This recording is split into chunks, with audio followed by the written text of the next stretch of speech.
Okay, അടുത്ത question നോക്കിയോ. Mister Prem is running A restaurant. അടിപൊളി, റെസ്റ്റോറന്റിന്റെ പ്രോബ്ലം ആണ്, എല്ലാവർക്കും വേണ്ട സാധനമാണ്. ശ്രദ്ധിച്ചോ, നമ്മുടെ പ്രേമ ന്യൂഡൽഹിയിൽ ഒരു റെസ്റ്റോറന്റ് നടത്തുന്നു. In the preceding financial year it has a turnover of 120 lakh from the restaurant. Restaurant service നടത്തുന്ന വകയിൽ അയാൾക്ക് കിട്ടുന്ന വരുമാനം എന്ന് പറയുന്നത് പ്രീവിയസ് ഇയറിൽ 120 ലക്ഷമാണ്. 120 ലക്ഷമാണ്. അയാൾക്ക് കോമ്പൻസേഷൻ സ്കീം ഓപ്റ്റ് ചെയ്യാമോ? പ്രീവിയസ് ഇയറിൽ തന്നിട്ടുണ്ട് 120 ലക്ഷം, 1.5 കോടിയിൽ താഴെയാണ്, തീർച്ചയായിട്ടും ഓപ്റ്റ് ചെയ്യാം. അതിതാ അവരിവിടെ പറയുന്നുണ്ട്, കേട്ടോ. ഇതാ അവർ ഓപ്റ്റ് ചെയ്യാം. അത് നമ്മൾ അതിനുത്തരം നമ്മൾ പറഞ്ഞു കൊടുത്തിട്ടുണ്ട്. Okay, fine. അടുത്തതിലേക്ക് വരാം. In the current financial year, ഇപ്പോഴത്തെ കറണ്ട് ഫിനാൻഷ്യൽ ഇയറിന്റെ കാര്യമാണ് പറയുന്നത്. Apart from restaurant he also want to provide food delivery services to other restaurants. റെസ്റ്റോറന്റിന് പുറമെ ഫുഡ് ഡെലിവറി സർവീസ് കൂടി ഇയാള് കറണ്ട് ഫിനാൻഷ്യൽ ഇയറിൽ എന്ത് ചെയ്യാൻ പോവാണ്? പ്രൊവൈഡ് ചെയ്യാൻ പോവാണ്.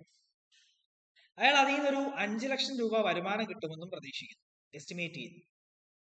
അപ്പൊ കളി മാറി. കേസ് എ അല്ല, കേസ് ബി ആണ്. 1 അല്ല, 3 ആണ്. നമ്മൾ പഠിച്ച 3 അതിലേക്ക് മാറും അല്ലെ? കറണ്ട് ഫിനാൻഷ്യൽ ഇയർ അതിലേക്ക് നമ്മൾ മാറും. അപ്പൊ നമ്മളോട് ചോദിച്ചിരിക്കുന്നത് mister Prem wishes to opt for compensation scheme in the current financial year. അപ്പോൾ കറണ്ട് ഫിനാൻഷ്യൽ ഇയറിലും ഇയാള് എന്ത് ചെയ്യാൻ ഉദ്ദേശിക്കുന്നു? കോമ്പൻസേഷൻ സ്കീം ഓപ്റ്റ് ചെയ്യാൻ ഉദ്ദേശിക്കുന്നുണ്ടെന്നാണ് പറയുന്നത്. അതിന് നമ്മളോട് അഡ്വൈസ് ചോദിച്ചിരിക്കുക. നിങ്ങൾ എന്തായിരിക്കും അഡ്വൈസ് ചെയ്യുക? ഇയാള് കറണ്ട് ഫിനാൻഷ്യൽ ഇയറിൽ ഗുഡ്സും സർവീസും സപ്ലൈ ചെയ്യാൻ പോവാം. അങ്ങനെയാണെങ്കിൽ നിങ്ങൾ എന്ത് അഡ്വൈസ് ആയിരിക്കും? ഗുഡ്സ് നിങ്ങൾ വിറ്റോ, കുഴപ്പമില്ല. സർവീസ് നിങ്ങൾ പ്രൊവൈഡ് ചെയ്തോ, പക്ഷേ അതിൽ നിന്ന് കിട്ടുന്ന വരുമാനം പെർമിസിബിൾ ലിമിറ്റിലും താഴെ ആയിരിക്കണം. അതായത് ടേൺ ഓവറിന്റെ ആഗ്രിഗേറ്റ് ടേൺ ഓവറിന്റെ 10% 5 lakh കമ്പയർ ചെയ്യും, ഒരു ഹയർ വാല്യൂ എടുക്കും. അതിലും താഴെ ആയിരിക്കണം ഈ 5 lakh. എങ്കിൽ മാത്രമേ നിങ്ങൾ ആന്റിസിപ്പേറ്റ് ചെയ്യുന്ന 5 lakh, എങ്കിൽ മാത്രമേ നിങ്ങൾക്ക് കറണ്ട് ഫിനാൻഷ്യൽ ഇയറിൽ കോമ്പൻസേഷൻ സ്കീം ഓപ്റ്റ് ചെയ്യാൻ പറ്റുള്ളൂ. ഇങ്ങനെയല്ല നിങ്ങൾ പറഞ്ഞു കൊടുക്കുക. നിങ്ങൾ ഓപ്റ്റ് ചെയ്യുന്നതിന് കുഴപ്പമില്ല, പക്ഷേ നിങ്ങൾ ഈ എസ്റ്റിമേറ്റ് ചെയ്തിരിക്കുന്ന സർവീസിന്റെ വാല്യൂ ഉണ്ടല്ലോ, സർവീസിന് കിട്ടുന്ന വാല്യൂ 5 ലക്ഷം, അത് ആഗ്രിഗേറ്റ് ടേൺ ഓവറിന്റെ 10% 5 lakh കമ്പയർ ചെയ്ത് കിട്ടുന്ന ഹയർ, അതിൽ താഴെ ആയിരിക്കണം. ആണെങ്കിൽ എന്ത് ചെയ്യാം? ഓപ്റ്റ് ചെയ്യാം എന്ന് നിങ്ങൾ പറഞ്ഞു കൊടുക്കും. സോ അതാണ് ഇവിടെ എഴുതിയിരിക്കുന്നത് കേട്ടോ.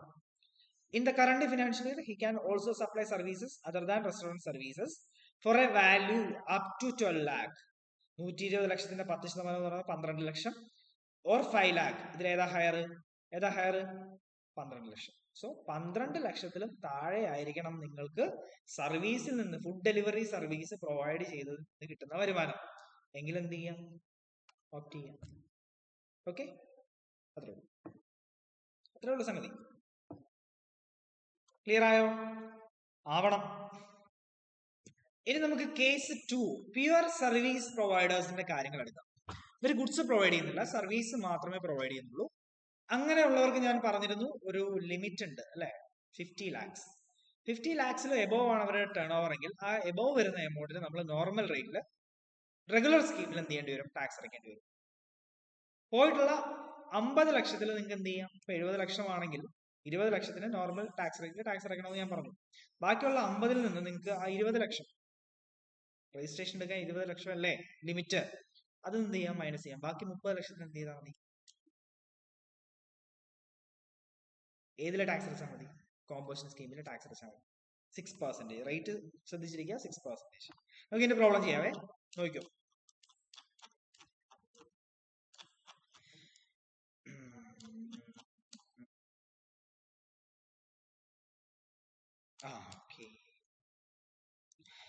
X and company being a supplier of taxable and exempted services. നമ്മുടെ X and company ടാക്സബിൾ അതുപോലെ തന്നെ എക്സംപ്റ്റഡ് സർവീസ് പ്രൊവൈഡ് ചെയ്യുന്നവരാണ്. പ്യുവർ സർവീസ് പ്രൊവൈഡേഴ്സ് ആണ് കേട്ടോ. Pure service providers registered under GST law in the state. അവർ GST ലോയിൽ register ചെയ്തിരിക്കും. Of Maharashtra and furnish the following information pertaining to the preceding financial ഇയറിലെ data തന്നിട്ടുണ്ട്.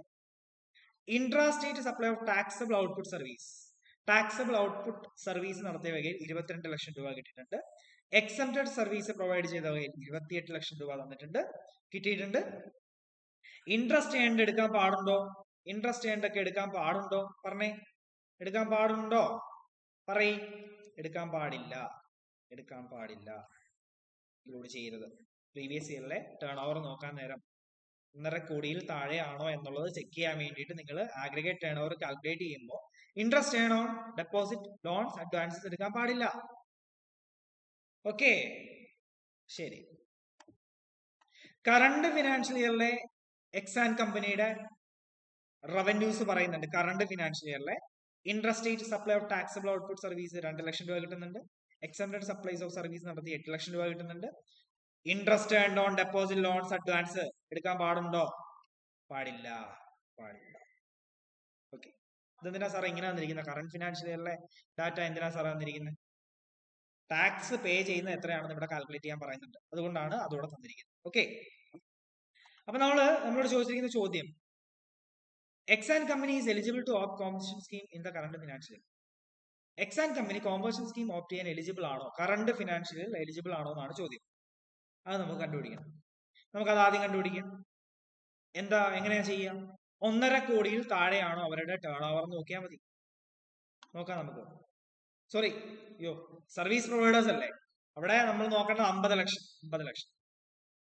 ആഗ്രേറ്റ് ടേൺ ഓവർ എത്രയാ? 50 ലക്ഷം അല്ലെ? 50 ലക്ഷത്തിൽ താഴെ ആയിരിക്കണം. നോക്കാം റെസ്ട്രിക്ഷൻ സാറ്റിസ്ഫൈ ചെയ്യുന്നുണ്ടോ നോക്കാം.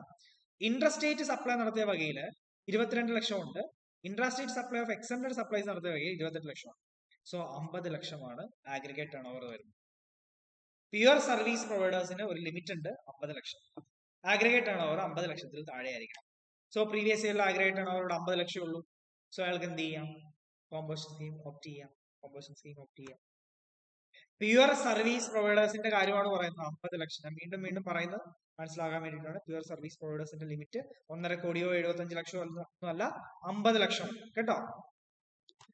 Since aggregate turnover in the preceding financial year did not exceed 50 lakh, Exan company may opt to pay tax under compensation scheme in the current financial year. 50 ലക്ഷത്തിലും exceed ഇല്ലാത്തത് കൊണ്ട് എക്സാൻ കമ്പനിക്ക് എന്ത് ചെയ്യാം? Compensation scheme opt ചെയ്യാം. Compensation scheme എന്നോ optional scheme എന്നോ നിങ്ങൾ പേരിട്ടോ, കുഴപ്പമില്ല.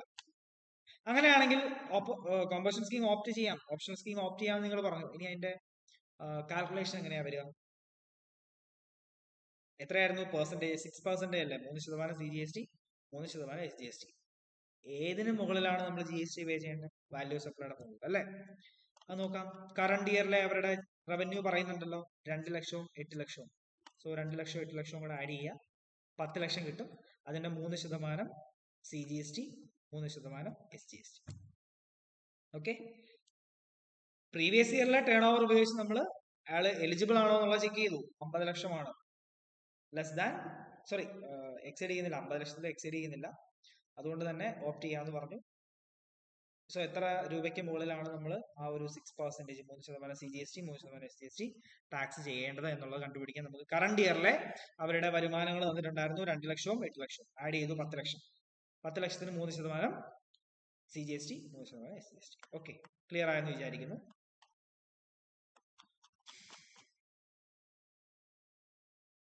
അടുത്തത് ഇതും വളരെ ഇമ്പോർട്ടന്റ് ആണ് കേട്ടോ, വളരെ ഇമ്പോർട്ടന്റ് ആണ്. നമ്മുടെ mister CMA Ram is A practising cost accountant. CMA Ram എന്ന് പറയുന്ന ആള് പ്രാക്ടീസിംഗ് കോസ്റ്റ് അക്കൗണ്ടന്റ് ആണ്, പാർട്ട്ണർ ഉള്ള ആളാണ്.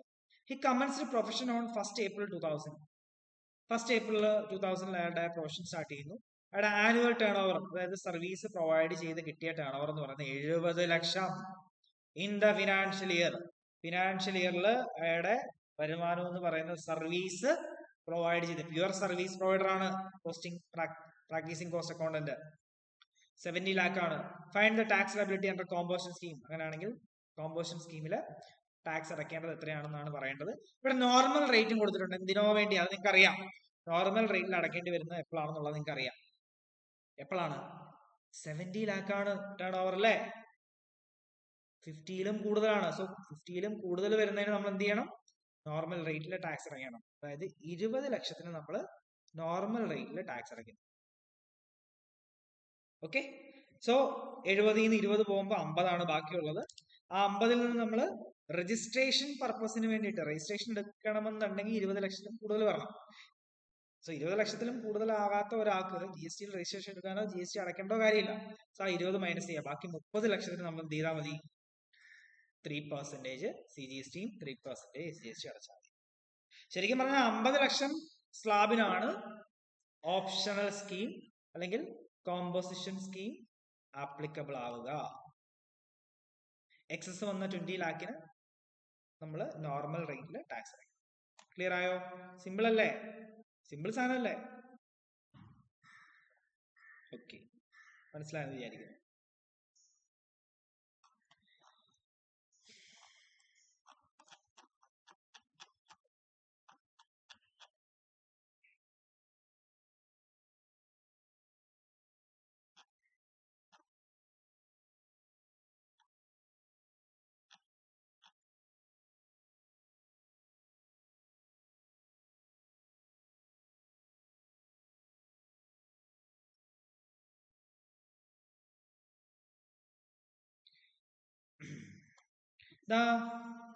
അത് വേണ്ട ഇപ്പോ എനിക്ക്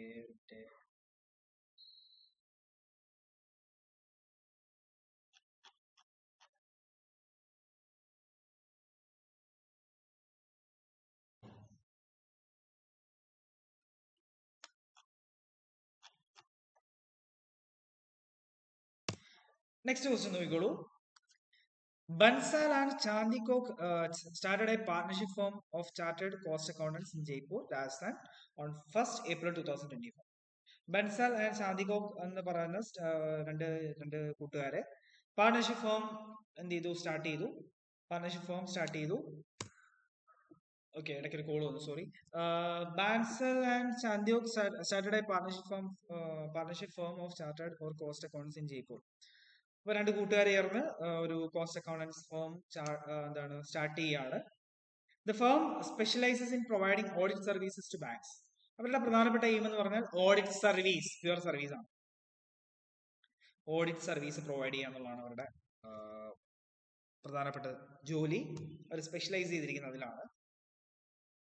it provides the following details of its turn over. So അവരുടെ ടേൺ ഓവറിന്റെ ഡീറ്റെയിൽസ് തന്നിരിക്കുന്നു. ചെറിയൊരു വ്യത്യാസമുണ്ട്. കോമ്പേഷൻ സ്കീമിൽ ക്വാർട്ടറിലാണ് നമ്മളെല്ലാം കാൽക്കുലേറ്റ് ചെയ്യുക. അവർ GST റിട്ടേൺസ് ഫയൽ ചെയ്യേണ്ടതും ക്വാർട്ടറിലാണ്. അതുപോലെ അവരുടെ റവന്യൂസിനെയൊക്കെ നമ്മൾ അക്കൗണ്ടിലേക്ക് കാണിക്കുന്നതും ക്വാർട്ടറിലാണ് കേട്ടോ. സോ ഏപ്രിൽ മെയ് ജൂൺ ക്വാർട്ടറിൽ അവർക്കൊരു 10 ലക്ഷം രൂപ വരുന്നുണ്ട്. ജൂലൈ ഓഗസ്റ്റ് സെപ്റ്റംബർ ക്വാർട്ടറിൽ ഒരു 20 ലക്ഷം രൂപ വരുന്നുണ്ട്. ഏപ്രിൽ മെയ് ജൂൺ എന്ന് പറയുമ്പോൾ ഒരു ക്വാർട്ടർ 10 ലക്ഷം രൂപയാണ് കിട്ടുന്നത്. ജൂലൈ ഓഗസ്റ്റ് സെപ്റ്റംബറിൽ 20 ലക്ഷം. Okay, it crossed the threshold limit of 20 lakh on 1st August 2021. അവര് GST രജിസ്ട്രേഷൻ എടുക്കാൻ ലയബിൾ ആയത് 1st August 2021 1st August 2021. Okay. Bansal and Chandiok wishes to opt to pay tax under composition scheme. അപ്പോൾ നമ്മുടെ ബൻസാലിനും ചാന്ദിയോക്കിനും കോമ്പോഷൻ സ്കീമിൽ tax അടയ്ക്കണമെന്നാണ് ആഗ്രഹം. Okay, ആഗ്രഹം നല്ലതാണ് അല്ലേ? സെക്ഷൻ 10(2)A പ്യുവർ സർവീസ് പ്രൊവൈഡേഴ്സിന്റെ സെക്ഷൻ ആണ്. സെക്ഷൻ 10(2)A പ്യുവർ സർവീസ് പ്രൊവൈഡേഴ്സിന്റെ സെക്ഷൻ ആണ്. സെക്ഷൻ 10(2)A പഠിച്ചോ. Examine whether the firm is eligible for this scheme.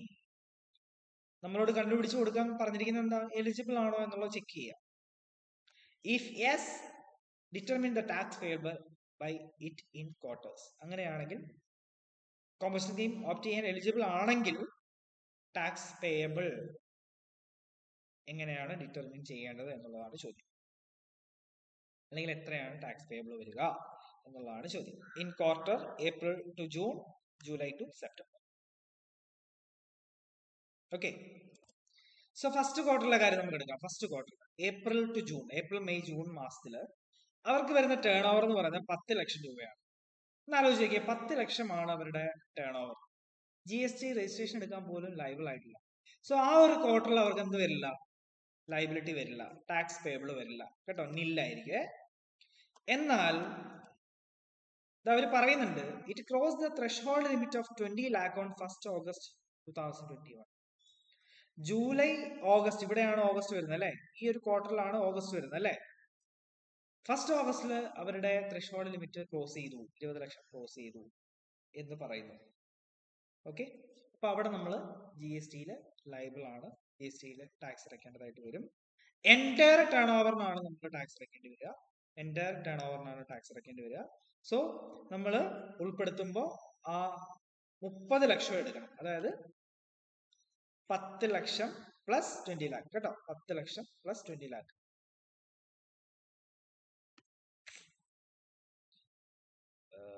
ആ 10 ലക്ഷം എടുക്കണം, 20 ലാക്ക് വരും.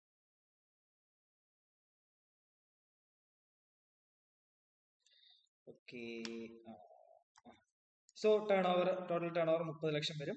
അതിൽ നിന്ന് നമുക്ക് രജിസ്ട്രേഷൻ എടുക്കാൻ ലൈബിൾ ആകുന്നത് വരെയുള്ള ലിമിറ്റ് എന്ത് ചെയ്യാൻ പറ്റും? ആ ഒരു 20 ലാക്ക് ഇല്ലേ, അതെന്ത് ചെയ്യാം? കുറയ്ക്കാം. നമ്മൾ മുമ്പ് ചെയ്ത പോലെ തന്നെ. മൊത്തം ടാക്സബിൾ ടേൺ ഓവർ എന്ന് പറഞ്ഞാൽ എത്രയേ ഉള്ളൂ? 10 ലക്ഷം ഉള്ളൂ. സോ അതിന്റെ 6%, അതായത് 3% CGST, 3% SGST കൊടുക്കും. അത്രേ ഉള്ളൂ. ഓക്കെ, അത്രേ ഉള്ളൂ. സിമ്പിൾ അല്ലേ? ഏപ്രിൽ മെയ് ജൂൺ ക്വാർട്ടറിൽ 10 ലക്ഷമേ ഉള്ളൂ, അതായത് അവർക്ക് GST രജിസ്ട്രേഷൻ എടുക്കാൻ ലൈബിൾ ആയിട്ടില്ല, അതുകൊണ്ട് ടാക്സ് ലൈബിലിറ്റി നീലായിരിക്കും. എന്നാൽ ഓഗസ്റ്റിലേക്ക് വന്നപ്പോ ക്രോസ് ചെയ്തു. സോ നമ്മൾ എന്ത് ചെയ്യണം? എൻറ്റയർ ടേൺ ഓവർ എത്രയാണെന്നുള്ളത് നോക്കുക. 30 ലക്ഷം, അതിൽ നിന്ന് 20 ലക്ഷത്തിനെ മാറ്റി നിർത്തുക, ബാക്കി 10 ലക്ഷത്തിന് എന്ത് ചെയ്തോളൂ? ടാക്സ് അടച്ചോളൂ. ഓക്കെ, 60,000 വരും, അതായത് 30,000 CGST, 30,000 SGST. ഓക്കെ,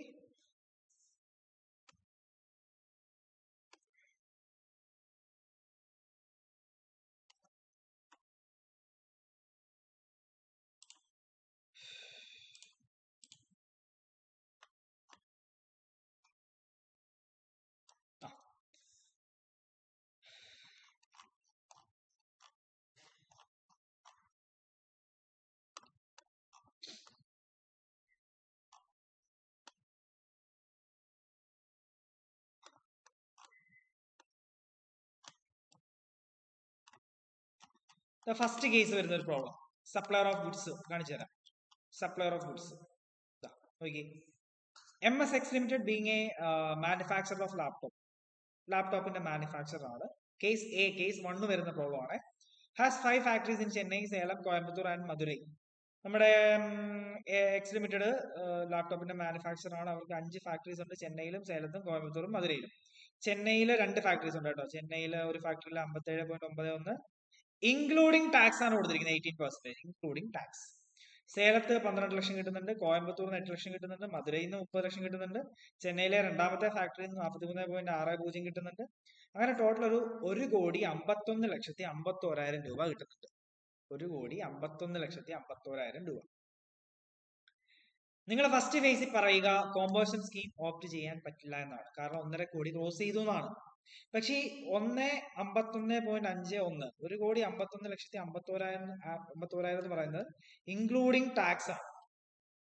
ടാക്സ് നമ്മൾ അഗ്രിഗേറ്റ് ടേൺ ഓവർ കാണാൻ നേരം ഉൾപ്പെടുത്താൻ പാടില്ല. സോ അത് ഉൾപ്പെടുത്താത്ത വാല്യൂ കണ്ടെത്തണം. 18% GST. എങ്ങനെ കണ്ടെത്തും? 151.51 ഡിവൈഡ് ബൈ 118 ഇൻറ്റു 100 ചെയ്യാം. എത്ര വരും? 1,28,00,000 ചില്ലുവാനേ വരുന്നുള്ളൂ. സോ 1.5 കോടി താഴെയാണ് അഗ്രിഗേറ്റ് ടേൺ ഓവർ. അയാൾക്ക് എന്ത് ചെയ്യാം? കോമ്പേഴ്സൺ സ്കീം ഓപ്റ്റ് ചെയ്യാം. പറഞ്ഞ മനസ്സിലായോ? ഇതൊക്കെ ശ്രദ്ധിക്കണമെന്നാണ് ഞാൻ പറയുന്നത്. ഇൻക്ലൂഡിംഗ് ടാക്സ് എന്നൊക്കെ പറഞ്ഞിട്ടുണ്ടെങ്കിൽ പ്രത്യേകം ശ്രദ്ധിച്ചോണം. ടാക്സ് കൂടി ഇൻക്ലൂഡ് ചെയ്തിട്ടുണ്ടെങ്കിൽ, GST കൂടി ഇൻക്ലൂഡ് ചെയ്തിട്ടുണ്ട് ടേൺ ഓവർ എങ്കിൽ, അത് ഒഴിവാക്കിയിട്ടുള്ള വാല്യൂ കണ്ടുപിടിക്കണം. അതായിരിക്കും റിയൽ അഗ്രിഗേറ്റ് ടേൺ ഓവർ. ഇവിടെ കണ്ടോ, ചെക്ക് ചെയ്തപ്പോൾ 1,28,00,000 ഉള്ളൂ. സോ അയാൾക്ക് ഓപ്റ്റ് ചെയ്യാം. ക്ലിയർ ആയിട്ടുണ്ടോ? ഇവിടെ ആഗ്രിഗേറ്റ് ടേൺ ഓവർ കണ്ടുപിടിക്കുന്ന ഒരു പ്രോബ്ലം തന്നിട്ടുണ്ട്. നോക്കിയേ, Mr. Safar of Assam provided the following information for the preceding financial year 2021. You are required to find out the aggregate turnover for the purpose of eligibility of conversion levy. Conversion levy opt ചെയ്യാൻ അവിടെ aggregate turnover calculate ചെയ്യാനാണ് പറഞ്ഞിരിക്കുന്നത്. ഇതിൽ ഏതൊക്കെ എടുക്കണം ഏതൊക്കെ എടുക്കണ്ട എന്നുള്ളത് മാത്രം നിങ്ങൾ പറഞ്ഞാൽ മതി. Value of taxable outward supplies out of above 10 lakh was in course of interstate transaction. Value of taxable outward supplies, അതില് 10 ലക്ഷം, മൊത്തം 50 ലക്ഷമാണ്, അതിൽ 10 ലക്ഷം ഇന്റർസ്റ്റേറ്റ് ട്രാൻസാക്ഷന്റെ ആണെന്ന് പറയുന്നു. എടുക്കാൻ പറ്റില്ല അല്ലേ? എല്ലാരും അത് കുറച്ച് വയ്ക്കും. പക്ഷെ തെറ്റാണ് ഗായ്സ്, തെറ്റാണ്, വളരെ തെറ്റാണ്. പ്രീവിയസ് ഇയറിൽ ഇന്റർസ്റ്റേറ്റ് ട്രാൻസാക്ഷൻ നടത്തിയിട്ടുണ്ടെങ്കിൽ അത് ആഗ്രിഗേറ്റ് ടേൺ ഓവറിൽ ഉൾപ്പെടുത്താം. കറണ്ട് ഇയറിൽ ഇന്റർസ്റ്റേറ്റ് ട്രാൻസാക്ഷൻ നടത്തിയിട്ടുണ്ടെങ്കിലാണ് അയാൾക്ക് ഓപ്റ്റ് ചെയ്യാൻ പറ്റാത്തത്. പ്രീവിയസ് ഇയറിൽ ചെക്ക് ചെയ്യാൻ വേണ്ടിയിട്ട് നമ്മൾ പ്രീവിയസ് ഇയറിലെ ടേൺ ഓവർ കാൽക്കുലേറ്റ് ചെയ്യുമ്പോൾ അവിടെ ഇന്റർസ്റ്റേറ്റ് സപ്ലൈ നടത്തുകയിൽ കിട്ടിയിട്ടുണ്ടെന്ന് പറയുകയാണെങ്കിൽ നിങ്ങൾ തീർച്ചയായിട്ടും ഇൻക്ലൂഡ് ചെയ്യണം. പ്രീവിയസ് ഇയറിലെ ആഗ്രഹേറ്റ് ടേൺ ഓവർ ചെക്ക് ചെയ്യാൻ ഇന്റർസ്റ്റേറ്റ് സപ്ലൈസ് ഇൻക്ലൂഡ് ചെയ്യണം. ഒറ്റ കണ്ടീഷനേ ഉള്ളൂ ഓപ്റ്റ് ചെയ്യണമെങ്കിൽ, കറണ്ട് ഇയറിൽ അയാൾ ഇന്റർസ്റ്റേറ്റ് സപ്ലൈ നടത്താൻ പാടില്ല. ഓക്കെ, പറഞ്ഞ മനസ്സിലായോ? അത്രേ ഉള്ളൂ. അപ്പോ 50 lakhും നമ്മൾ എടുത്ത് എഴുതേണ്ടതായിട്ട് വരും. Okay, value of exempt supplies which include 30 lakh received as interest on loans and advance. 70 ലക്ഷത്തില് 30 ലക്ഷം ലോണിന് ഇൻട്രസ്റ്റ് കിട്ടിയതാണ് അല്ലെങ്കിൽ അഡ്വാൻസ് ആയിട്ട് കിട്ടിയതാണ്, എക്സ്ക്ലൂഡ് ചെയ്യണം. സോ 70 നിന്ന് 30 കുറച്ച് 40 എഴുതാവൂ. Value of inward supplies on which he is liable to pay tax and reverse charge. Value of inward supplies, value of inward supplies. Inward supplies എന്ന് പറഞ്ഞാൽ പർച്ചേസ് ആണ്. റിവേഴ്സ് ചാർജ് മെക്കാനിസത്തിൽ നമ്മൾ ടാക്സ് അടയ്ക്കേണ്ടി വരുന്ന അവസ്ഥ, റെസിപ്പിയന്റ് ടാക്സ് അടയ്ക്കേണ്ടി വരുന്ന അവസ്ഥ ആഡ് ചെയ്യണ്ട കേട്ടോ. എക്സ്ക്ലൂഡ് ചെയ്യേണ്ട, അഗ്രിഗേറ്റ് ടേൺ ഓവറിൽ എക്സ്ക്ലൂഡ് ചെയ്യേണ്ട ഐറ്റങ്ങളിൽ ഒന്നാണ് ഈ സംഗതി, എടുക്കരുത്. വാല്യൂ ഓഫ് ഇൻവേർഡ് സപ്ലൈസ് എന്ന് പറഞ്ഞാൽ നിങ്ങൾക്ക് മനസ്സിലാവും, പർച്ചേസ് ആണ്. ഒരിക്കലും അത് റവന്യൂ അല്ല, അതുകൊണ്ട് അത് എടുക്കാൻ പാടില്ല. ഇൻകം അല്ല, എടുക്കാൻ പാടില്ല. വാല്യൂ ഓഫ് എക്സ്പോർട്സ് എടുക്കണം, വാല്യൂ ഓഫ് എക്സ്പോർട്സ് എടുക്കണം, 5 എടുക്കണ്ട. ഓക്കെ, അങ്ങനെ മൊത്തം 95 ലക്ഷമാണ് വരുന്നത്. സോ 1.5 കോടിയിൽ താഴെയാണ്. അതുകൊണ്ട് തന്നെ അയാൾക്ക് എന്ത് ചെയ്യാം, ഓപ്റ്റ് ചെയ്യാം. ഇനി ക്വസ്റ്റ്യനിൽ പറയുന്നുണ്ട് കറണ്ട് ഇയറിൽ അയാൾ ഇന്റർ സ്റ്റേറ്റ് ഔട്ട്വേർഡ് സപ്ലൈസ് നടത്തുന്നു എന്ന്. അങ്ങനെയാണെങ്കിൽ കോൺവേർഷൻ സ്കീം ഓപ്റ്റ് ചെയ്യാൻ പാടില്ല. കറണ്ട് ഇയറിൽ അയാൾ ഇന്റർ സ്റ്റേറ്റ് സപ്ലൈ നടത്തുന്നു പറയുകയാണെങ്കിൽ ഓപ്റ്റ് ചെയ്യാൻ പാടില്ല കേട്ടോ. Okay,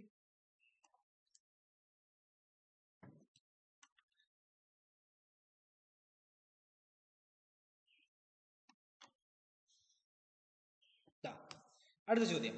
Examine in relation to composition levy scheme under the CGST Act 2017 and the rules made there under the following individual case. 3 individual കേസുകൾ പറയുന്നുണ്ട്. കോമ്പൾഷൻ സ്കീം ഓപ്റ്റ് ചെയ്യാൻ പറ്റുമോ ഇല്ലയോ എന്നുള്ളത് പറഞ്ഞാൽ മതി. Kedu is a manufacturer of ice cream and pan masala in state of Maharashtra. ഇത് എവിടെയോ നിങ്ങൾ കേട്ടിട്ടുണ്ടാവും. കോമ്പൾഷൻ സ്കീമിന്റെ തിയറി പഠിക്കുന്ന സമയത്ത് ഐസ്ക്രീം പാൻ മസാല എന്ന് കേൾക്കാറുണ്ട്. ഇവരുടെ ടേൺ ഓവർ 1.5 കോടിയിൽ എക്സീഡ് ചെയ്യുന്നില്ല എന്ന് പറയുന്നു. അയാൾക്ക് കോമ്പൾഷൻ സ്കീം ഓപ്റ്റ് ചെയ്യണമെന്നും പറയുന്നുണ്ട്. Is he eligible? Ice cream pan masala മാനുഫാക്ചേഴ്സിന് കോമ്പൾഷൻ സ്കീം ഓപ്റ്റ് ചെയ്യാൻ പറ്റില്ല. അവരുടെ ടേൺ ഓവർ 1.5 കോടിയിൽ താഴെയാണെങ്കിൽ പോലും ഓപ്റ്റ് ചെയ്യാൻ പറ്റില്ല കേട്ടോ. ആൻസർ നോക്കിക്കോളൂ. A registered person who is engaged in manufacture of ice cream and pan masala is not eligible to opt for compulsion levy even if his aggregate turnover does not exceed 1.5 crore.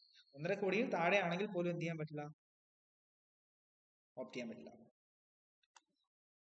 Jaadu of Gujarat opt for compulsion scheme during financial year 21-22.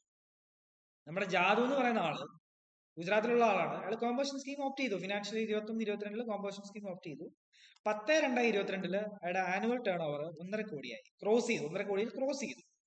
അങ്ങനെയാണെങ്കിൽ continue ചെയ്യാൻ പറ്റുമോ എന്നുള്ളതാണ് ചോദ്യം. പറ്റില്ല. കോമ്പൾഷൻ സ്കീമിന്റെ limit 1.5 കോടിയിൽ cross ചെയ്ത് കഴിഞ്ഞാൽ പിന്നെ അയാൾക്ക് കോമ്പൾഷൻ സ്കീമിൽ തുടരാൻ പറ്റില്ല, റെഗുലർ സ്കീമിലേക്ക് മാറേണ്ടതായിട്ട് വരും. സോ അയാൾക്ക് കണ്ടിന്യൂ ചെയ്യുക എന്ന് പറയുന്നത് ബുദ്ധിമുട്ടുള്ള കാര്യമാണ്. Okay, in the given case the turnover of Jadoo crosses 1.5 crore on 10/2/2022, he cannot continue under conversion scheme from that day. അന്ന് മുതൽ അയാൾക്ക് കോമ്പൾഷൻ സ്കീം ഓപ്റ്റ് ചെയ്ത് ടാക്സ് അടയ്ക്കാൻ പറ്റില്ല. Okay, X limited has 2 branches K and L. നമ്മുടെ X ലിമിറ്റഡിന് 2 ബ്രാഞ്ചുകളുണ്ട്, കെയും എല്ലും. സെയിം പാനലാണ് രജിസ്റ്റർ ചെയ്തിരിക്കുന്നത്. Branch K opt normal scheme. Branch K എന്ത് ചെയ്യുന്നു, നോർമൽ സ്കീം ഓപ്റ്റ് ചെയ്യുന്നു. X want to continue conversion levy in case of its branch L. L conversion scheme opt ചെയ്യണം എന്ന് പറയും. X already composition scheme opt ചെയ്യുന്ന ആളാണ്. കെയും എല്ലും കോമ്പോസിഷൻ സ്കീം ആയിരുന്നു. കെ എന്തായിട്ട് മാറുന്നു? നോർമൽ സ്കീമിലേക്ക് കൺവേർട്ട് ചെയ്യും. അങ്ങനെ വരുമ്പോ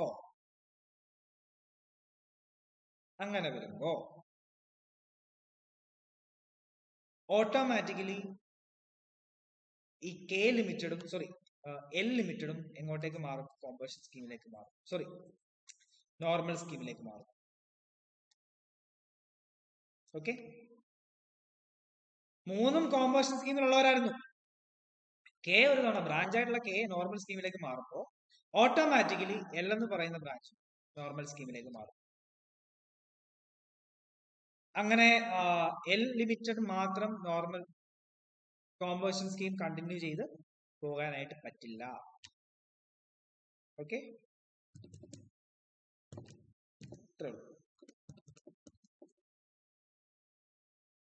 ഒന്നുകൂടെ പറയാം, ശ്രദ്ധിച്ചോ.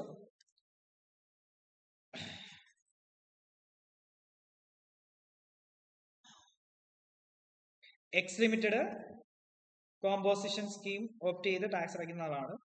ബ്രാഞ്ച് ഉണ്ട് കെയും എല്ലും. കെ എന്ത് ചെയ്യുന്നു?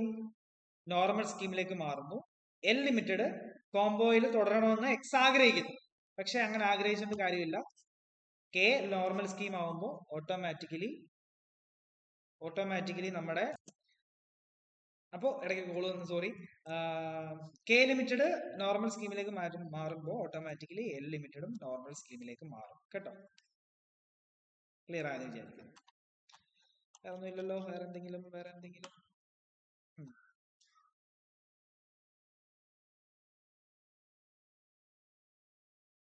ഇതൊക്കെ നിങ്ങൾ വർക്ക്ഔട്ട് ചെയ്ത് നോക്കിയോ? സിമ്പിൾ സാധനങ്ങളാണ്, വർക്ക്ഔട്ട് ചെയ്ത് നോക്കി. ഞാൻ നോട്ട് ഡിസ്ക്രിപ്ഷൻ ബോക്സിൽ ഗൂഗിൾ ഡ്രൈവ് ലിങ്ക് ഷെയർ ചെയ്തേക്കാം. നിങ്ങൾ എനിക്ക് റിക്വസ്റ്റ് അയക്കണം, ഞാനത് അക്സെപ്റ്റ് ചെയ്താലേ നിങ്ങൾക്ക് ഡൗൺലോഡ് ചെയ്തെടുക്കാൻ പറ്റുള്ളൂ കേട്ടോ.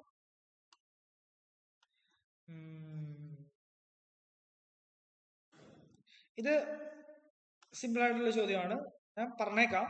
നമ്മുടെ കോമ്പോസിഷൻ സ്കീം ഓപ്റ്റ് ചെയ്യുന്നവര് ടാക്സ് ഇൻവോയ്സ് അല്ല ഇഷ്യൂ ചെയ്യേണ്ടത്, പകരം ബിൽ ഓഫ് സപ്ലൈ ആണ് കേട്ടോ. ടാക്സ് ഇൻവോയ്സിന് പകരം ബിൽ ഓഫ് സപ്ലൈ ആണ് ഇഷ്യൂ ചെയ്യുന്നത്. Draupad Fabric has opted for commercial levy scheme in the current financial year. It has approached you for advice whether it is mandatory for it to issue a tax invoice. You are required to advise him. നമ്മുടെ ദ്രൗപദ് fabrics composition scheme opt ചെയ്യുന്നു. അവർ നമ്മുടെ അടുത്ത് വരികയാണ്, ഒരു advice ചോദിച്ച് വരികയാണ്, tax invoice issue ചെയ്യണോ ഞങ്ങളെന്ന്. നമ്മൾ എന്ത് അഡ്വൈസാണ് കൊടുക്കുന്നത്? വേണ്ട, നിങ്ങൾ ടാക്സ് ഇൻവോയ്സ് ഇഷ്യൂ ചെയ്യേണ്ട, പകരമായി ബിൽ ഓഫ് സപ്ലൈ ആണ് ഇഷ്യൂ ചെയ്യേണ്ടത്. അതെ, പിന്നെ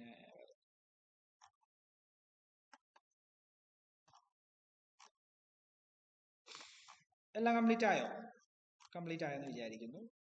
ഓക്കെ,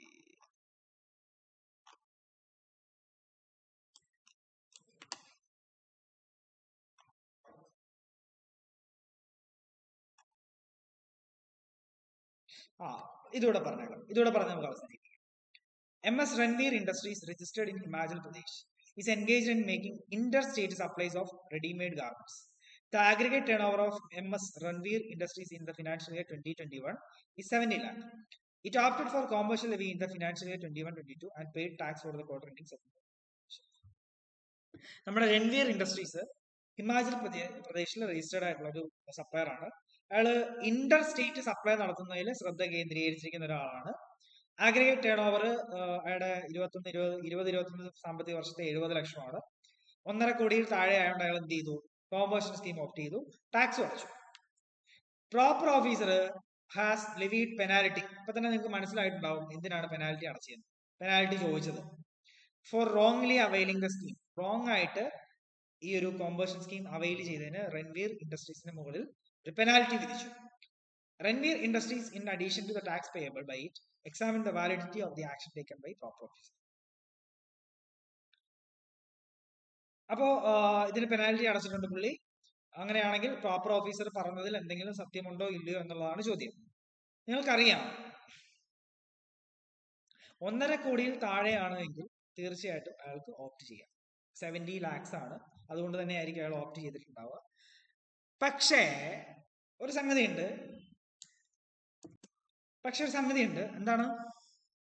എന്താണ് ഇന്റർ സ്റ്റേറ്റ് സപ്ലൈ നടത്തുന്ന ആളാണ് ഈ ഒരു രൺവീർ.